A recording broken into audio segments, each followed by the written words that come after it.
15 August ঘিরে কেন্দ্রীয় শহীদ মিনারে সতর্ক অবস্থানে ছাত্রদলের নেতাকর্মীরা, সেখান থেকে সহকর্মী মাহফুজা বৃষ্টি আমাদের সাথে যুক্ত হচ্ছেন। বৃষ্টি, কি দেখতে পাচ্ছেন? সেখানকার কি ধরনের কর্মসূচি চলছে, কি হচ্ছে আসলে জানান আমাদের।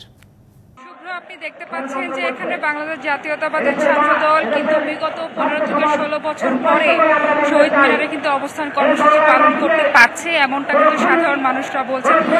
দু একজন সাধারণ মানুষ কিন্তু আমাদেরকে গণমাধ্যম দেখে কিন্তু তারা নিজের আগ্রহ থেকে এসে কথা বলেছেন যে এখন এই মুহূর্তে বৈষম্য বিরোধী ছাত্র আন্দোলনকে যারা সমর্থন করছেন সকলেই এই দেশের মঙ্গল কামনা করেন বা ভালো চান, তবে এখন এই মুহূর্তে যারা আছেন এই জায়গায় বাংলাদেশ জাতীয়তাবাদী ছাত্রদল তারা কিন্তু শুধুমাত্র যে অবস্থান কর্মসূচি কি কারণে করছে সেটা যদি একটু বলি, যে পিলখানায় যে বিডিআর বিদ্রোহীর নামে যে হত্যাকাণ্ড ঘটানো হয়েছিল, সেনাবাহিনীর অফিসারদেরকে নৃশংসভাবে খুন করা হয়েছিল।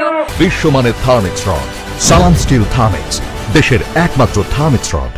এবং যত ধরনের গুম খুন বিডিআর হত্যা সমস্ত কিছু হয়েছিল, লগি বৈঠার মতো এক ধরনের গণহত্যামূলক টাইপেরও কিন্তু অনেক কিছু হয়েছিল। সেই সাথে শাপলা চত্বরে বিভিন্ন মাদ্রাসা এবং আলেমদের, মাদ্রাসার ছাত্র এবং আলেমদের কিন্তু নৃশংসভাবে হত্যা করা হয়েছিল। যত ধরনের এই পর্যন্ত গত 15 কি 16 বছরের স্বৈরাচার আমলে কিন্তু যত ধরনের গুম খুন মিথ্যাভাবে অন্যায়ভাবে হত্যা করা হয়েছে, যাদেরকে সাজা দেয়া হয়েছে, রাতের অন্ধকারে বাসা থেকে গুম করা হয়েছে, কেউ শান্তিতে সাধারণ জীবনযাপন করতে পারেনি, সেই সমস্ত বিচার এবং যে 24শে জুলাই যা দেখিয়ে দিল ছাত্র আন্দোলনের মাধ্যমে যে গণহত্যা করা হয়েছে বৈষম্য বিরোধী ছাত্র আন্দোলনের, সেই সমস্ত হত্যার বিচার একসাথে করতে হবে। সেই সাথে খুনি শেখ হাসিনাকে বহির্বিশ্ব যে ধরনের কথা বলছে, যে তাদের কিছু কিছু গণমাধ্যম, ভারতের গণমাধ্যম এবং বিভিন্ন গণমাধ্যমে যে ধরনের প্রোপাগান্ডা ছড়ানো হচ্ছে, বাংলাদেশে আবারও কুচক্র করা হচ্ছে